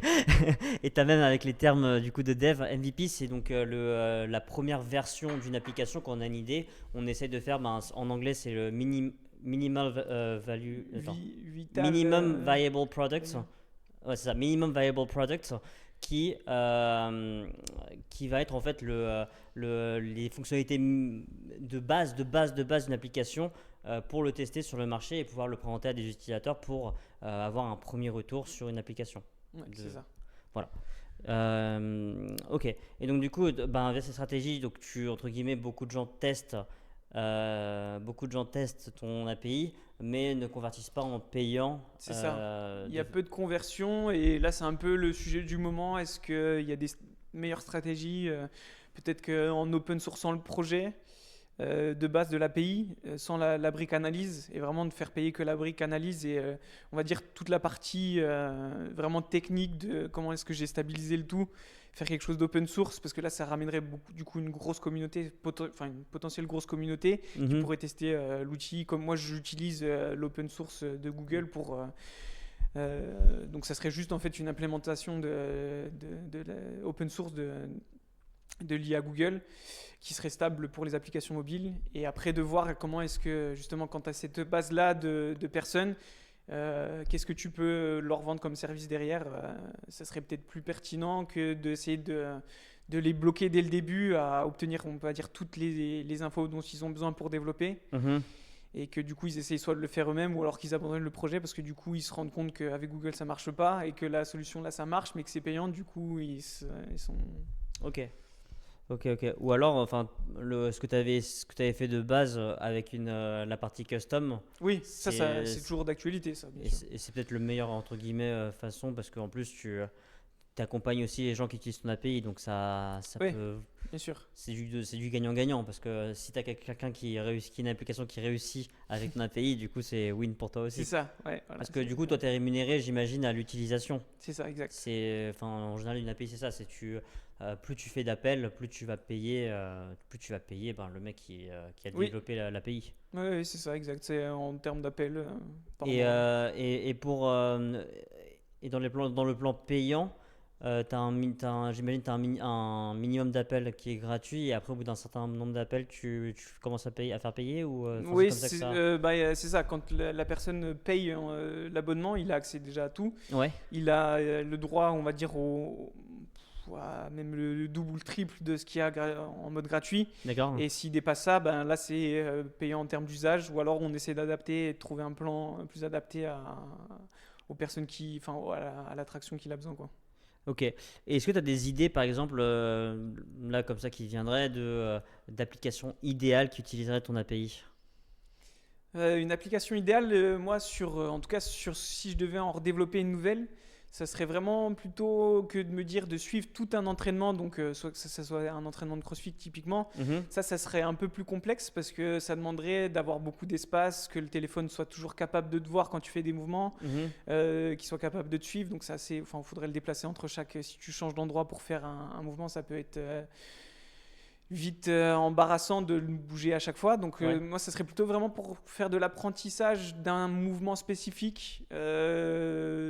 Typiquement, si ça doit être sur du golf, de d'accord. pouvoir séquencer le swing du golf sur chaque étape et même de pouvoir le faire au ralenti et de dire à quel moment est-ce qu'il y a un faux mouvement ou un décalage qui est pas bon. Mhm, Ce genre de choses, je le vois plus sur de l'apprentissage de mouvements ou alors quand on souhaite apprendre des premiers mouvements, donc peut-être des squats pour les jeunes, ceux qui veulent commencer à faire des squats, leur apprendre la bonne façon de faire, les bons, enfin dans la théorie, quels mhm. angles est-ce qu'ils devraient atteindre, ce genre de choses. Vraiment pour essayer d'éduquer les personnes à comprendre ce qu'ils font quand ils font un mouvement, quoi. D'accord, ouais, parce que quand on en parlait, j'y pensais sur le tennis, par exemple, c'est quelque chose qui pourrait être vachement utile. Ok, Typiquement, la correction de mouvement au tennis, c'est pourquoi tu payes un coach 60 balles de l'heure tout le temps. ok, C'est justement pour ce genre de choses. Donc, ok. non, je pense qu'il y a peut-être un use case aussi là-dessus Sur le tennis. qui peut être assez intéressant, ouais. Et je pense qu'en plus, il y a de la demande parce qu'il y a beaucoup de gens, c'est leur problématique, Ok. le mauvais mouvement au tennis, parce qu'il y a beaucoup de gens qui commencent le tennis un peu à l'arrache, qui prennent des mauvaises habitudes et après, c'est le plus dur en fait à corriger, Oui, quoi. ouais, bien sûr. C'est ça dans tous les sports. Moi, je fais du surf et c'est pareil. Quand tu commences mal à apprendre le mauvais mouvement pour te lever au surf, tu le gardes assez longtemps et c'est très dur à corriger Hmm. par la suite. Et ouais, je voulais revenir un peu, donc là on a parlé beaucoup de la technique, un peu sur la partie l'entrepreneuriat en général, sur comment est-ce que tu l'as vécu, comment est-ce que tu le vis aujourd'hui. Est-ce que ça a été un gros choc pour toi entre le moment où tu es passé de salarié à entrepreneur? Est-ce que tu peux un peu revenir là-dessus? Ouais, ouais, ça n'a pas été un gros choc en tout cas. J'avais déjà dans l'idée, j'étais déjà en train de discuter avec un incubateur. Mhm. Moi, ce que j'ai voulu faire dès le début, c'est de me faire accompagner, en tout cas sur cette transition-là.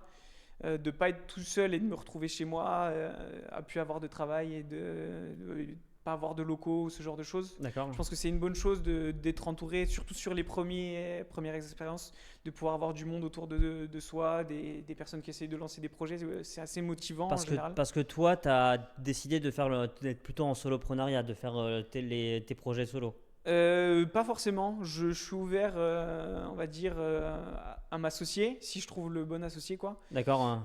J'en ai cherché, on va dire, enfin, j'en cherche toujours, hein. Je suis en discussion avec des personnes qui sont très intéressantes. Mais je m'associe pas, on va dire, sur un coup de tête sur une personne qui me dit qu'il serait capable de vendre. Mhm. Je vais préférer lui dire, ok, bah, on monte un projet ensemble.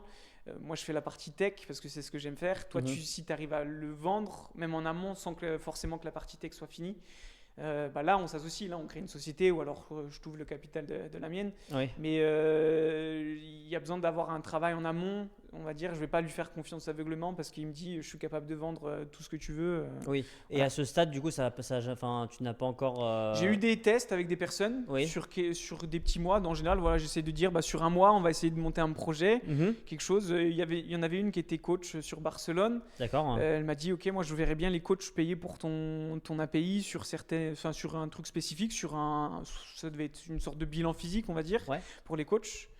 Et donc on s'était dit, ok, ben, je commence à développer un premier POC, enfin un MVP, on va dire plus Ouais. simplement. On a déjà expliqué ce que c'était. Ah, Moi, je commençais à développer un peu un premier MVP pour qu'on puisse avoir des images et montrer aux coachs à quoi ça pourrait ressembler et qu'ils puissent le tester eux aussi en amont. mhm. Et elle essayait de le vendre. Bon, elle n'a pas spécialement réussi à le revendre ou à l'expliquer. Oui, parce que pour toi, c'est quand même un gros investissement de temps de devoir recréer un MVP de zéro C'est à ça. chaque fois. Donc, faut pas non plus. Faut pas. C'est rare que je le fais. Ouais, je le fais Ouais. pas tout le temps. C'est que quand il y a des personnes où je sens qu'il y a un fit aussi. Je pense Oui. que quand tu t'associes avec quelqu'un, il faut qu'il y ait un fit. Faut que tu t'entendes bien avec la personne et qu'il y ait un peu les mêmes valeurs, que vous soyez alignés à ce que vous voulez faire avec une boîte. Mhm. Et quand il y a ça, on dit ok, next step, c'est ça. Et si on se dit il y a un vrai intérêt commercial, bien souvent, il n'y a même pas besoin de développer le MVP, une landing page qui explique ce que tu fais. Si les gens cliquent, Ça suffit largement. ça suffit normalement. Dans le principe, c'est Oui. ce que devraient faire ce que devraient faire les gens qui veulent se lancer. Mais moi, le premier en tant que dev, j'ai tendance à me dire ok, je peux quand même développer un peu l'application, Ouais. un truc qui marche, Ouais. et essayer de dire ok, bah, avoir un peu plus qu'une landing page. Et du coup, oui, je perds du temps à tester Parce des. que vous êtes passionné du coup dans le code et c'est ça qui vous fait kiffer. C'est ça. Et mais c'est parce que j'accompagne pas mal de SaaS du coup et c'est une problématique qu'on retrouve énormément. C'est des gens qui sont vraiment passionnés, qui adorent coder, mais qui du coup ils s'en foutent du marketing parce C'est que ça. eux ils se disent ben je vais créer le meilleur projet possible et en fait si le projet est le meilleur possible, ben, le marché il va répondre. Mais Ouais. malheureusement c'est pas forcément la réalité. En général c'est quand même beaucoup mieux d'avoir entre guillemets une première traction même sans rien comme tu disais avec une landing page, peut-être même un Discord ou un petit groupe Complètement, Telegram ouais. ou WhatsApp, Ouais. vraiment juste pour créer une sorte de petite communauté de entre guillemets méga fans, Ouais, les premiers, quoi. les premiers en fait qui sont vraiment intéressés par la chose même sans le voir. Et en plus, ce qui est super intéressant avec cette stratégie, c'est que tu peux avoir du feedback constant par rapport à ton développement, tu peux vraiment adapter ton développement par rapport au feedback. Et dès que tu es prêt à lancer une alpha, tu as un pool de 20-30 personnes qui peuvent utiliser ton application. Et ça, c'est vraiment une stratégie que je vois très peu de gens mettre en place, mais qui devrait être la norme dans C'est ça, l'industrie. hein. Quoi. Bah, en tout cas, moi, quand j'ai rejoint l'incubateur, la stratégie qu'on m'a décrite, c'est ce que tu dis, c'est celle que tout le monde est censé apprendre et que même quand tu lis des articles sur YC, etc., c'est ce qui t'explique la bonne façon de faire, c'est celle-ci. Et en réalité, il y a peu de monde qui le font. Et c'est ça qui est, moi, le premier, c'est qu'on préfère être sur le produit et se dire, ok, on va essayer d'aller chercher le marché. Même sur mon API, j'avais aucune idée. Enfin, je savais qu'il y avait de la demande sur cette thématique-là. Je savais que mon API pouvait y répondre, mais j'ai pas fait cette étude de marché au préalable. Et je sais pas trop comment, par chance, même avant qu'elle soit finie, j'avais déjà un premier client. Voilà, mais après, mon API, si j'avais peut-être un peu plus poussé sur l'étude de marché, je me serais rendu compte qu'il y avait peut-être une façon de faire plus globale. Peut-être l'open source, ça aurait été pas mal pour drive une première communauté, comme tu dis, créer vraiment une communauté qui va l'utiliser.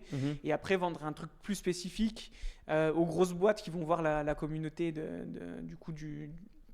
l'outil et qui vont se dire bah oui, mais moi si j'utilise ça, je vais devoir développer après je vais devoir développer tous les mouvements, etc. Ils vont se dire peut-être que cette personne-là peut le faire, Oui. cette boîte-là peut le faire. Et en fait, c'est peut-être ça le bon business model derrière cette API. Ça serait peut-être ça, probablement, je n'y pense en ce moment.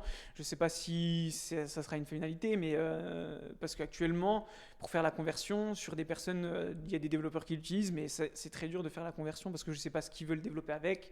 J'ai du mal à ce qu'ils répondent à mes mails, ce genre de choses. D'accord, c'est la question que j'allais poser, c'est est-ce que tu es en contact du coup justement avec les personnes qui utilisent ton API? Bah, j'essaye. Là, au total, qui sont inscrits sur l'API, qui l'ont essayé ou non, ça, j'ai des données, mais je ne saurais pas te dire si sur les 300, j'en ai 300 en gros, 300.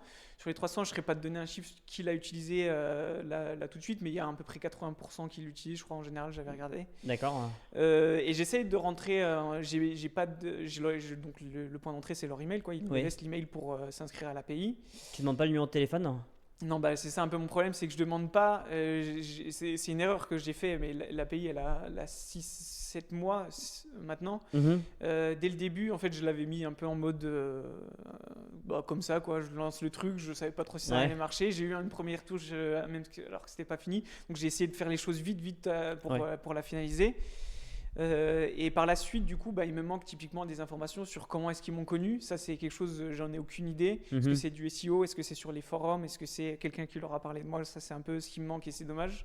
Et du coup, je fais un peu le mail de bienvenue à la main pour savoir un peu s'ils ont besoin d'aide. Est-ce qu'ils ont besoin d'avoir des idées ou des feedbacks sur leur projet en utilisant ces technologies. Et il y en a très peu qui répondent à ça, hein. Donc c'est assez dur d'avoir des contacts avec eux parce que du coup j'ai vraiment que leur email, quoi. D'accord. Ouais, donc peut-être potentiellement leur bloquer entre guillemets l'accès tant qu'ils te répondent pas, quoi. Ça pourrait être une solution. J'y ai pas encore remédié, je sais pas.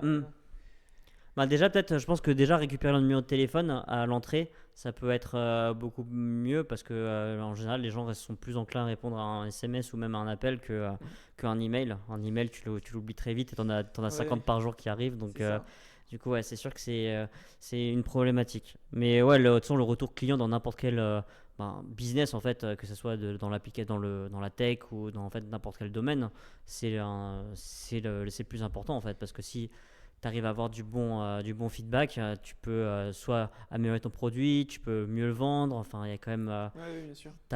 c'est quand même quelque chose qui a beaucoup de valeur et que peu de personnes mettent en fait des process en place pour récupérer ce feedback. Et ça, c'est un peu dommage, hein, je trouve, chez beaucoup de personnes. Bon, c'est quelque chose chez mes clients que je m'efforce de leur inculquer et de leur proposer des solutions pour les mettre en place, parce qu'au final c'est des choses qui sont vraiment pas super compliquées.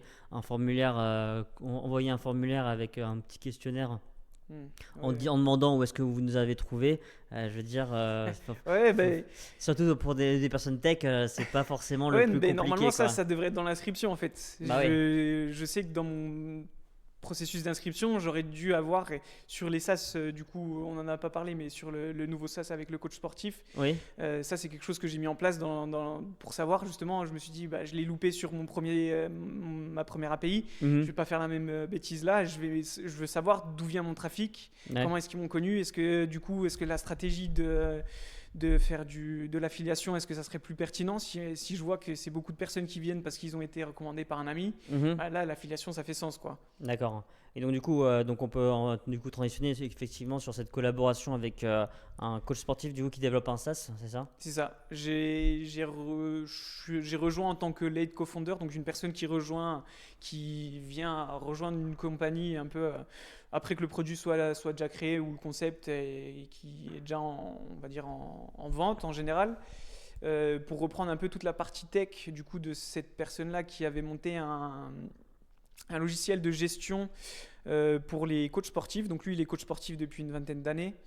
Il a monté plusieurs salles de sport, etc. Et donc il fait beaucoup de coaching en individuel. Il est aussi préparateur physique, donc il a vraiment une expérience en tant que coach sportif qui est vraiment intéressante, parce que quand on se lance en tant que coach sportif, c'est comme dans l'entrepreneuriat.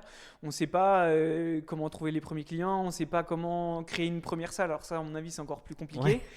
Il y a plein de thématiques comme ça où justement, lui, il les a vécues. Il a créé plusieurs salles, il a fait plein de choses. Et donc c'est un peu ça qu'il essaie de transmettre au travers de l'application. l'application.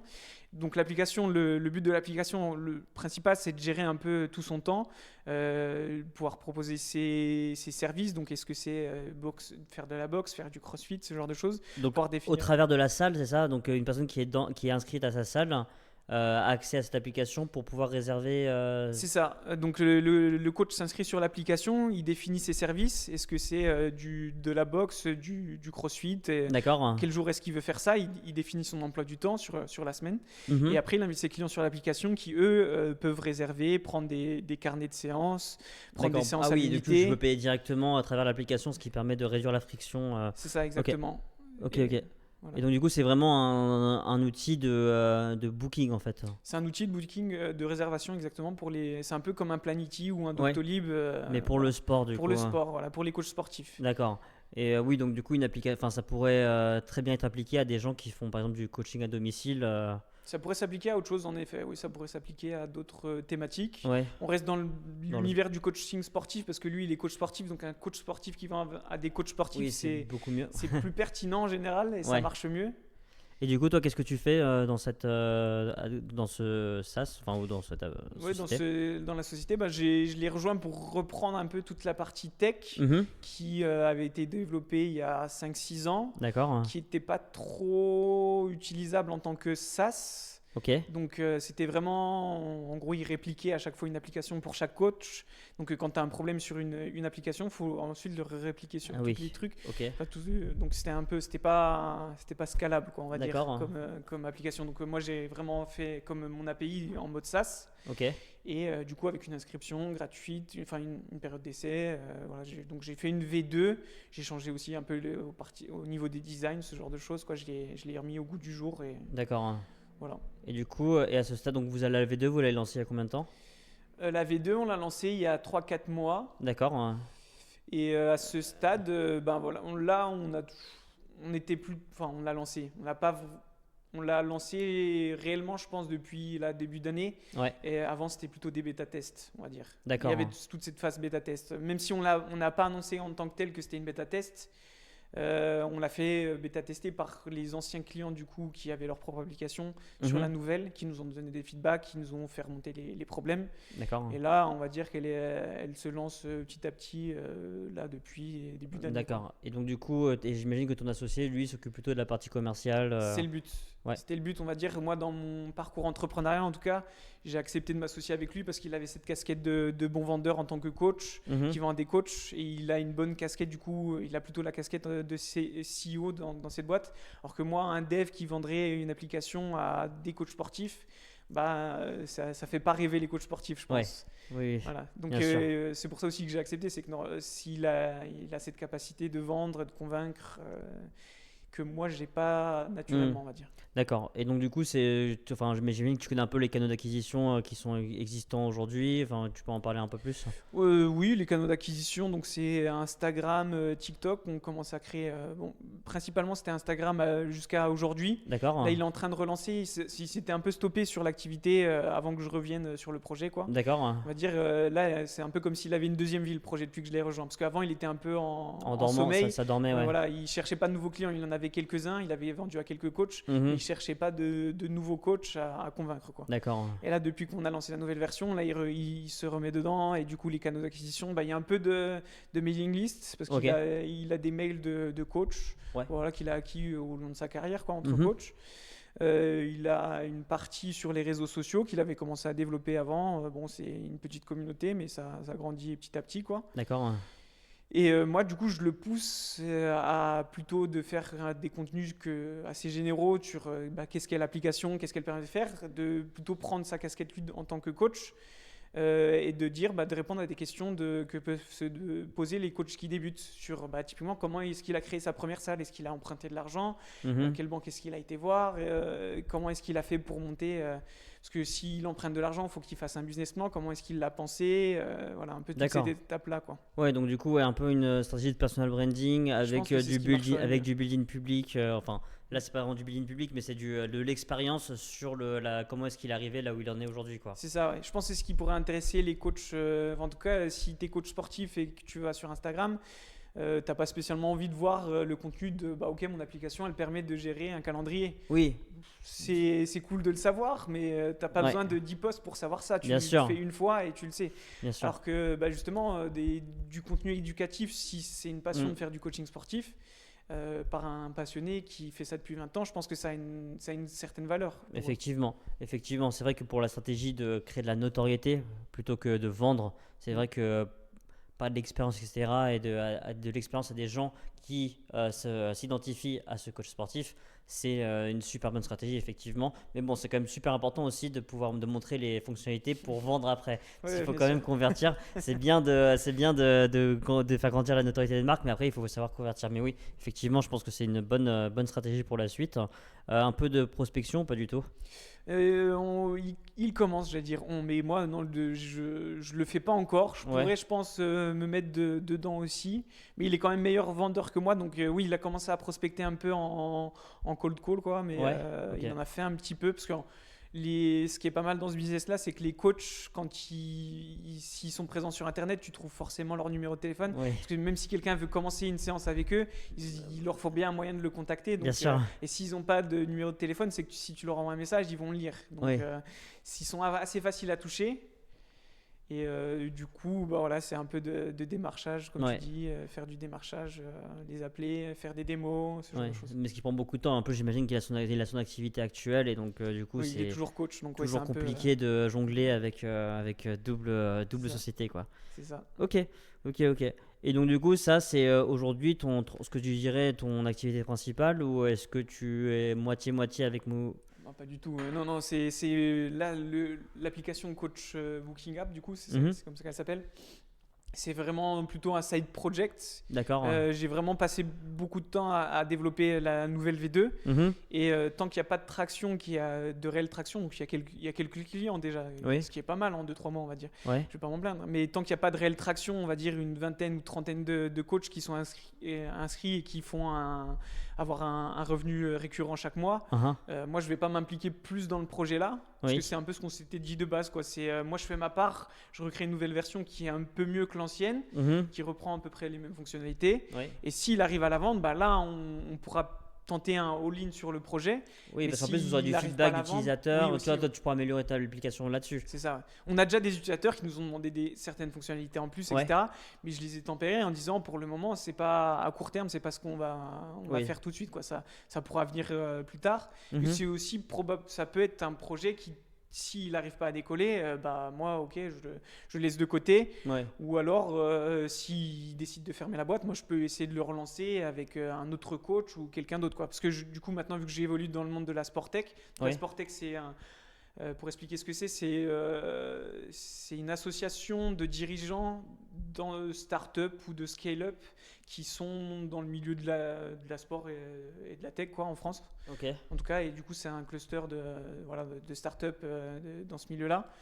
Et du coup, grâce à ça, je touche pas mal de coachs, je discute avec pas mal d'autres personnes qui ont des applications qui sont similaires à celles de Coach Booking App aussi. Mhm. Donc voilà, je sais que si je devais peut-être retrouver un associé pour vendre ça, je pourrais peut-être trouver quelqu'un, ou alors peut-être essayer de le faire moi-même aussi, c'est une possibilité. Ok. Pour le moment, comme tu l'as dit, je suis plutôt en mode solopreneur. Ouais. Vendre à des coachs, ça me paraît pas si compliqué. Après, je l'ai jamais fait, donc forcément, ça me Oui. paraît pas compliqué. Donc Oui, je oui, fais pas. Mais voilà, ça se peut qu'à un moment, je me dise, ok, je prends le lead et j'essaye de vendre moi l'application, et si ça marche. Et j'ai même déjà plein d'autres idées en restant sur ça. Donc là, nous, on est localisé en France, on va dire, l'application elle est en français. Parce que lui, il est essentiellement français, et Oui, que et les puis sa coachs base qu'on client, essaie de toucher, ils sont français. Mhm. Et j'ai déjà pensé à faire quelque chose enfin, j'ai déjà traduit l'application et me dire, ok, si je veux la lancer aux États-Unis et un truc en mode full gratuit où je prends juste de la commission sur les réservations. Ouais. Un Ah, peu je le me modèle dis- de Planity, il me semble, non? C'est ça? ou- Planity, j'ai aucune idée honnêtement Ok. de comment est-ce qu'il fonctionne. Mais je Mm. me dis, voilà, pour un coach qui débute, s'il a un outil gratuit, il peut Oui, le prendre. tu lui et prends 10, 20% voilà, sur les la réservations qu'il aura, quoi. Mm. Donc je me dis c'est un business model qui pourrait marcher. J'en ai discuté avec mon associé. Ouais. Au moment où j'ai vu que c'était possible de le faire avec mon API, je lui ai dit ok, on pourrait mettre ça en place. Mais du coup, ça veut dire que tes pricing ils sont aussi impliqués, ou en tout cas, il faut le faire remonter à tes utilisateurs, il faut qu'ils le comprennent. Ouais. Et ce qui pourrait marcher si on prend des commissions, je pense, c'est un mode full gratuit et tu prends que des commissions sur les réservations D'accord. des coachs, quoi. Ouais. Et après, bon, en France, en tout cas, le milieu du coaching, il y a aussi cette partie où il y en a certains qui font du black ou en tout cas qui ne déclarent pas. Ouais. Et donc, leur dire on bloque tes réservations qu'en ligne, Ouais. ça risque pas de leur. Oui, le paiement par voilà. carte, ils n'aiment pas trop, quoi. Ouais, voilà, donc il y a aussi ces aspects-là à prendre en compte, quoi. Bien sûr, bien sûr, bien sûr. Ok, super intéressant. Et donc là, donc aujourd'hui, ton temps est plutôt donc divisé avec ce projet-là et Movelitix. C'est ça, même principalement Movelitix du coup, parce que ce projet-là, j'ai fini de développer tout ce que j'avais à faire. Oui, donc Il y a la semaine prochaine, je vais retravailler un peu dessus parce qu'il y a une utilisatrice qui m'a demandé un petit truc à faire, mais c'est une journée de travail, quoi. oui, Donc quand c'est ça, je le fais, ou s'il y a un bug, je le fais dès qu'il Oui. arrive. Mais non, sinon là, je suis vraiment sur Movelitix. J'ai cette partie du coup API où je me dis, est-ce que c'est la bonne stratégie que j'ai actuellement? Mhm. Est-ce que du coup, j'ai aussi cette partie où je recherche de potentiels associés? J'ai une personne avec qui je discute qui voulait monter un projet comme ça, une borne externe qui mettrait dans des magasins de retail. Et quand tu fais des squats, tu as un coupon, quoi. Il a un POC chez Decathlon où c'est ça à peu près le principe. C'est Ok. tu fais 10 squats devant une tablette. Ouais. Ça te donne un coupon et sur la journée, tu as 10% sur tes Ok. achats, quoi. Ça peut déclencher, déjà de 1, ça fait bouger les gens, ce qui est pas mal. Ouais. Et en plus de marcher, parce que bon, quand ils sont dans le magasin, ils marchent, mais ils leur font faire des squats. Mhm. Et en plus de ça, ça peut peut-être faire basculer la balance de ok, je passe à l'achat parce que j'ai un coupon de 10%. Donc D'accord. c'est une solution, c'est une possibilité et on pourrait s'associer sur des projets comme ça. Voilà, on discute. En tout cas, il faut qu'on trouve chacun comment on pourrait travailler ensemble. Mais Bien sûr. Donc là, principalement, ton temps est sur donc la recherche de collaboration, plutôt sur la partie commerciale en fait que de la partie tech à ce stade, même si c'est ça. bah en fait, t'as déjà fait le taf de coder, donc Ouais, maintenant là- il faut. C'est pareil, mon API, ça fait peut-être 3-4 mois qu'elle n'a pas bougé, presque depuis Ouais. sa mise en prod. Il y a eu des petits bugs au début, mais elle bouge presque pas. Les gens la testent, les gens me demandent des outils custom, mais on va dire la base de l'API bouge pas trop. Mhm. Elle fonctionne, elle est fonctionnelle. Donc non, je développe plus trop et du coup j'essaye plutôt de la développer commercialement Ouais. ou de m'associer sur Movelitix pour justement créer des produits qui sont un peu plus finaux, parce que mon API elle est on va dire à un bas niveau, quoi. Ouais. Elle est à un plus bas niveau, c'est un socle pour imaginer plein de use cases. Mhm. Mais si on veut créer des vrais business autour de ça, l'API ça reste quand même très niche et pour le moment j'ai l'impression, en tout cas pour moi, qu'elle est assez dure à faire passer à l'étape supérieure, Oui. ou alors il faudrait des fonds. Et Ouais. donc là, faudrait aller voir un fonds et discuter avec eux sur ok, c'est quoi les KPI qu'ils voudraient, qu'est-ce qu'ils Mhm. voudraient, est-ce que je suis déjà bien assez avancé ou est-ce qu'ils voudraient un peu plus de clients ou que j'augmente mes prix. Enfin, il y a plein de discussions à avoir avec ce genre de choses. Les fonds, pour le moment, c'est un truc où j'ai pas trop été dedans. C'est pas un truc qui m'attire personnellement d'aller lever des fonds pour créer des équipes. Je préfère me dire, ok, il y a un minimum de traction avant, en tout cas, de me dire, ok, pour passer à l'étape supérieure, il me faudra des fonds. Donc Là, je trouve que tu, sur mon API, tu vises plutôt une stratégie bootstrap qu'une stratégie C'est ça. de levée de fonds. ouais, on va dire la levée de fonds, je pense qu'elle me fait peur, honnêtement. Ouais. Elle me fait peur d'avoir des investisseurs qui te mettent la pression. Ouais. Ensuite, en plus, du coup, c'est plus toi qui fais tout, tu es obligé du coup de bien diviser pour que toi tu sois bon dans ce que tu fais et de déléguer aussi du coup plein de parties où tu es Oui, bon ou non. et puis c'est une transition, tu passes de solopreneur tout seul C'est ça. à tu vas monter une équipe de 10 personnes quoi. Donc C'est ça. là, Donc, c'est un peu rude quoi comme sur l'API, je ne sais pas si ça serait le bon produit en tout Ouais. cas pour le faire payer par Non, moi pour lever des fonds. Moi, je pense là comme ça, ce serait beaucoup mieux pour toi de trouver, ouais, c'est ça, des projets connexes qui utiliseraient ton API et les aider dans le développement de ces projets. Je pense que C'est c'est ça. pour toi aujourd'hui le meilleur canal parce que Bah, c'est ce qui se dessine un peu comme avec ce potentiel associé, c'est que lui, il a une idée, mhm. il a un POC qui a été accepté chez Decathlon et dans Ouais. d'autres retail, dans d'autres magasins de retail. Et il se dit, ok, bah maintenant, comment est-ce que je le réalise? Est-ce qu'il fait faire des POC par des personnes ou alors est-ce qu'il le fait internaliser? Et c'est là où on voit, est-ce que moi je rentre dans la boucle et comment est-ce qu'on fait? Est-ce qu'on crée une société ou est-ce qu'on fait dans sa société actuelle? Voilà, ça c'est le truc. Et puis c'est des objets qui sont vraiment plus finaux, quoi, où ça serait une application, quoi. Oui. Créer une nouvelle application avec un seul but, bien fixé. Workout Battle, le but, je le trouve sympa, mais le business plan derrière est très compliqué à mettre en place. Mhm. Donc ça serait vraiment de faire quelque chose de ce qui marche dans le milieu du fitness. Comme tu dis, peut-être une application sur le tennis, Ouais. où la base d'entrée, c'est d'analyser ton mouvement, ton geste, et après de donner des exercices de renforcement spécialisés sur ton geste, Mhm. et de voir au fil du temps, avec les évaluations que tu ferais toutes les semaines, Oui, la progression. la progression sur les mouvements, et peut-être d'adapter les mouvements de renforcement qu'ils te donnent, ce genre de choses, quoi. Non, clairement, je pense que c'est un très bon axe de développement. Et donc, du coup, si par exemple, il y a quelqu'un qui regarde ce podcast et qui est ou qui a des projets dans la tech et dans la sport tech, quel genre de profil tu recherches? Donc, plutôt un profil commercial, de ce que je comprends. C'est ça, plutôt commercial. Quelqu'un qui a une idée en fait et qui a besoin de quelqu'un pour développer la partie tech et lui qui s'occuperait plutôt de la commercialisation. C'est ça. J'ai plutôt une casquette, comme tu le dis, tech. Moi, ce que j'aime vraiment faire au jour le jour, c'est développer des applications. Mhm. Maintenant, avec la force des choses, je me suis forcé à faire de la vente. J'ai réussi à le faire sur mon API, etc. Et franchement, ça c'est une petite victoire pour moi parce que faire ses premiers euros en ligne, c'est pas simple. Ouais, je te le confirme. Et quand ça arrive, honnêtement, et que c'est sur un SaaS, sur une API, je trouve ça, il y a un petit goût de victoire, quoi, qui fait que tu te dis, ce que tu as pensé, ça fonctionne. Tu as réussi tu sais même pas comment est-ce que, sur le premier, tu sais même pas comment est-ce qu'il t'a trouvé et tu as réussi à lui vendre quelque chose et ça fonctionne, il en est content, on discute, etc. Il y a une petite satisfaction derrière ça. Donc, ouais, si quelqu'un a une idée et qu'il a plutôt un profil de commercial, pourquoi pas. Après, tu vois, typiquement comme sur l'application de coach pour les coachs, Mhm. j'ai beaucoup de stratégies, je pense, que je vois qui s'appliqueraient, qui sont assez simples. Tu parles en marketing? En marketing, ouais. Ouais. Pour faire grandir les choses. Et c'est pour ça que je me dirais, si ça fonctionne pas avec lui, je pense que je tenterai quand même de le relancer tout seul. Ouais. Parce que je vois que je me dis qu'il y a quand même il y a des axes qui sont assez faciles à toucher et que c'est un produit qui existe déjà en fait. J'ai déjà le produit, ce serait dommage qu'il parte à la poubelle sans essayer de le vendre. Et actuellement, il nous rapporte plus d'argent que ce qui nous en coûte. Ouais. Avec les clients qu'on a, avec le peu de clients qu'on a. Donc voilà, ça serait con qu'ils disparaissent. Ouais. Clairement. Alors que, en fait, ce qui manque, c'est juste de trouver les bonnes personnes pour faire de l'attraction. Et les bons canaux, en fait. Ouais, voilà, ça se trouve, il faut s'associer avec des coachs référents dans le milieu Mm. du coaching. Voilà, j'en ai rencontré certains. L'affiliation, quand même, je pense que pour ce type de SaaS, c'est vraiment très très fort. Sur de la formation aussi. Parce que nous, ce qu'on vit, c'est vraiment ceux qui débutent, qui sortent de formation et qui sont un peu lâchés. Parce que ce qu'il m'a expliqué, c'est que dans les formations pour devenir coach, Oui. en plus, maintenant, elles sont de plus en plus accessibles. C'est 6 mois pour devenir coach sportif, D'accord. dans les plus petites. Ok. Et du coup, après, ils t'apprennent un peu les bons mouvements, comment est-ce que tu fais une séance, ce genre de choses.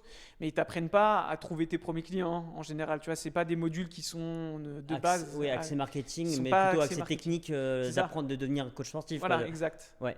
Ouais, Et, non, bien sûr. il leur manque cette partie marketing que lui peut leur apprendre et qui pourrait, est-ce que c'est des vidéos YouTube, peut-être comme on fait là, peut-être un podcast en discutant avec d'autres coachs sportifs pour expliquer un peu comment est-ce qu'ils ont évolué, comment est-ce qu'il y en a qui est parti plutôt dans la prépa physique, comment est-ce qu'il y en a qui a fait plutôt du crossfit. Voilà, il y a plein de choses à prendre en bien compte. sûr. Bien sûr.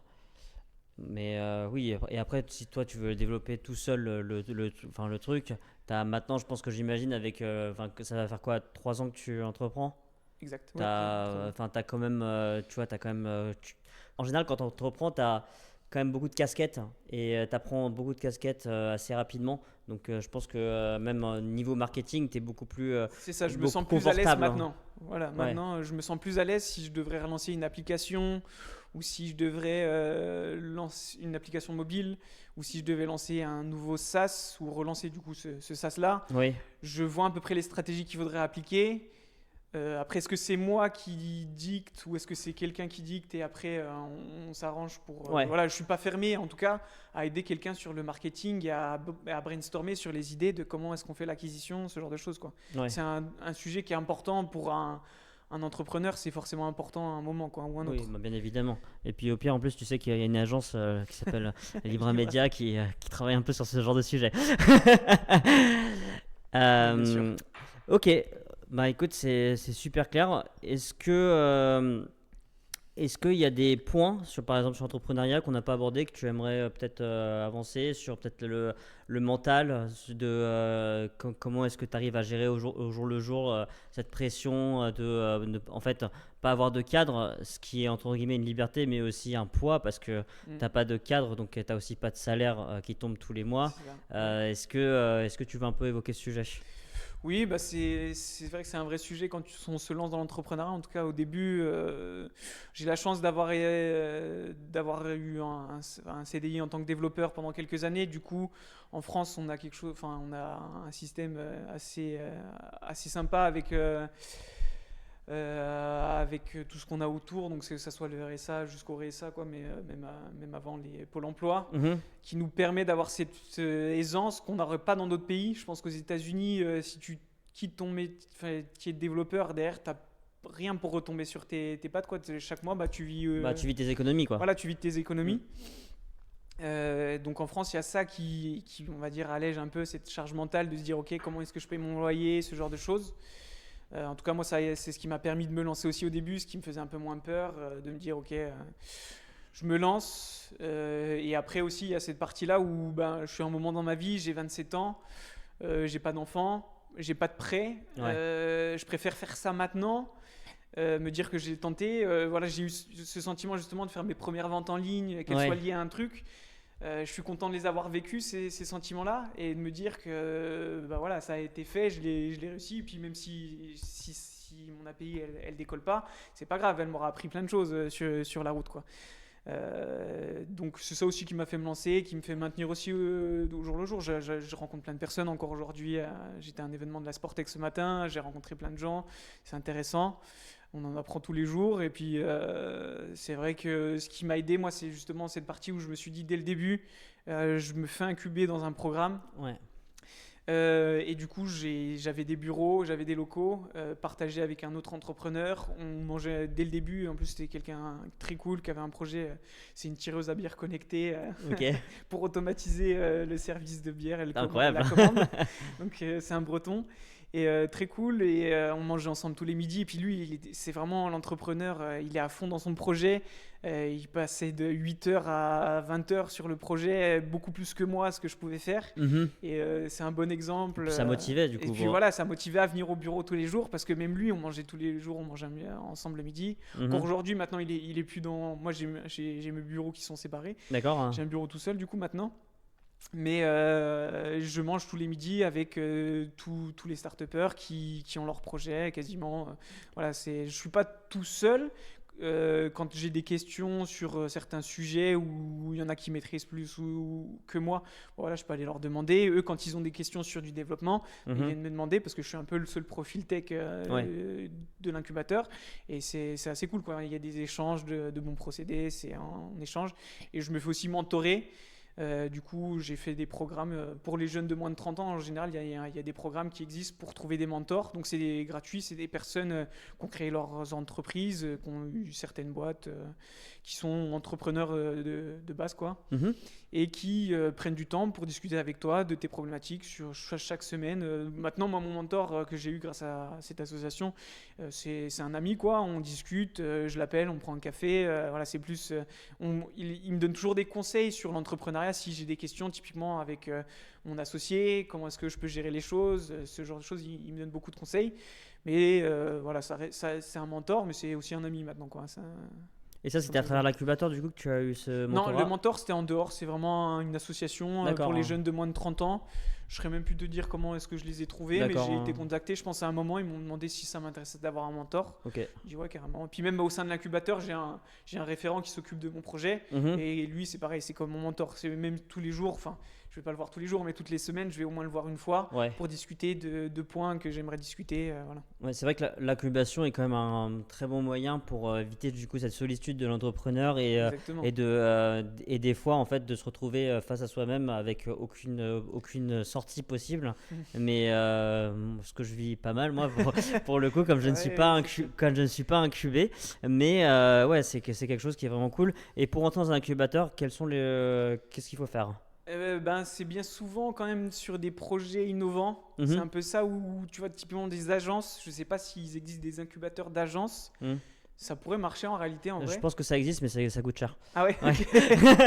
C'est peut-être ça. Non, bah tu vois, du coup, vu que là, on est sur de l'innovation, bien souvent, c'est subventionné par l'État ou la communauté d'agglo. Je pense que chez moi, c'est la communauté d'agglo qui subventionne pas mal. D'accord, Et du coup, les prix sont réduits. Donc ça coûte quand même de l'argent tous les mois. Mais d'accord, c'est pour des bureaux et tout, c'est vraiment pas beaucoup quoi, ce qu'on paye. Et on d'accord. paye en plus de ça des formations. Chaque mois, on a des formations sur des thématiques. On a l'accompagnateur qui est là pour répondre à nos questions. C'est des prix qui sont publics ou Oui, enfin que tu peux partager c'est une bonne question. ou t'as pas envie de partager? Je sais pas si je peux parler. D'accord, il y a Partager, pas de c'est problème, aucune hein, idée. pas de problème. Mais c'est moins de 200 euros en tout cas. Là où je suis. D'accord, À Paris, je pense que si on va sur Station F, ça doit être beaucoup plus cher. d'accord, Mais là où je suis, c'est le seul incubateur. C'est subventionné par une partie par l'État. ouais, Et enfin, une belle partie par l'État. d'accord, Je crois qu'il y a un peu moins de 20 000 euros, enfin, entre 15 et 20 000 euros qui sont subventionnés par l'État par projet, par d'accord, an. Et du coup, c'est de l'argent que nous, on n'a pas à payer à l'incubateur. Et, ouais. je pense qu'à Station F, ce genre de choses, c'est beaucoup plus cher. Mhm. Mais en même temps, bon, c'est l'écosystème parisien. Oui, c'est ça. Tu touches beaucoup plus de monde, beaucoup plus Mm. vite. Voilà. D'accord, ok, ok. Et si tu pouvais parler à Fabrice d'il y a 10 ans, qu'est-ce que tu lui dirais? Il y a 10 ans, faut que je me souvienne de ce que je faisais il y a 10 ans. Mais Bah, le Fabrice ouais, qui a son avant bac. la- Non, non, le Fabrice celui qui a le bac. qui est juste après le bac, qui se décide de se lancer dans le développement. Ok. Ah bah, je lui dirais de croire au projet que j'avais à l'époque. J'avais déjà des projets en tête quand je rejoignais l'école ou même pendant l'école. J'avais des beaux projets en tête que j'avais essayé de pitcher. Parce que pendant mon cursus, pendant les 5 ans, il y a 2 ou 3 ans à la fin où on doit monter une sorte de mini start-up entre D'accord. étudiants. Je crois, entre 4 et 10 personnes, quelque chose du genre. Donc on se regroupait entre étudiants pour créer du coup une solution. Donc c'est digital, hein, bien sûr. On devait essayer de la commercialiser, etc. Et j'avais essayé de pitcher un projet que je trouvais vraiment pas idiot à l'époque. Je continue toujours de croire qu'il serait pas idiot. Et je pense que si je l'avais commencé pendant mes études, ça aurait pu devenir quelque chose de beau parce que j'avais le temps pendant les études de le faire. Ouais. J'avais vraiment le temps de le faire et d'apprendre. Mais j'essayais de convaincre les autres que c'était une bonne chose pour essayer de les emmener avec moi, d'essayer de créer. Alors que j'aurais pu Le faire tout seul. le commencer tout seul et trouver des gens sur la route. Je pense que quand Mm. tu es étudiant, même aller voir d'autres écoles d'étudiants du même groupe ou ce genre de choses, je pense que trouver des étudiants qui cherchent à lancer des projets, ça se fait quoi. Des Ok. gens qui ont envie d'y arriver, qui se donnent les moyens, ça doit se trouver quoi. Mm. Ok, ok, ok. Bah écoute, ben, merci beaucoup Fabrice pour ton temps et pour cette interview super intéressante. On te souhaite donc beaucoup de réussite avec Movilytics. Et d'ailleurs, tu peux rappeler le nom du SaaS de Coach Booking App. Coach Booking App. Du coup, ben, sur le développement commercial, si tu vas t'y apprêter un petit peu. Et un mot de la fin? Bah, merci à toi aussi hein, de m'avoir accueilli et merci pour ces questions. Bah, avec plaisir. Ben, et merci à tous d'avoir suivi cet épisode avec beaucoup d'attention. Si vous êtes toujours là, ben, merci beaucoup. Pour rejoindre Fabrice, n'hésitez pas, je mettrai LinkedIn, Instagram, LinkedIn, ouais, c'est mail. bien. Ouais, Ouais. pas de souci. Comme ça, si vous avez des projets dans la Sporttech et que vous avez besoin d'un soutien dans le développement, ben, n'hésitez pas à le contacter. C'est un expert dans le domaine. Donc, moi, je vous dis à très très vite pour un autre portrait d'entrepreneur. C'était Thomas et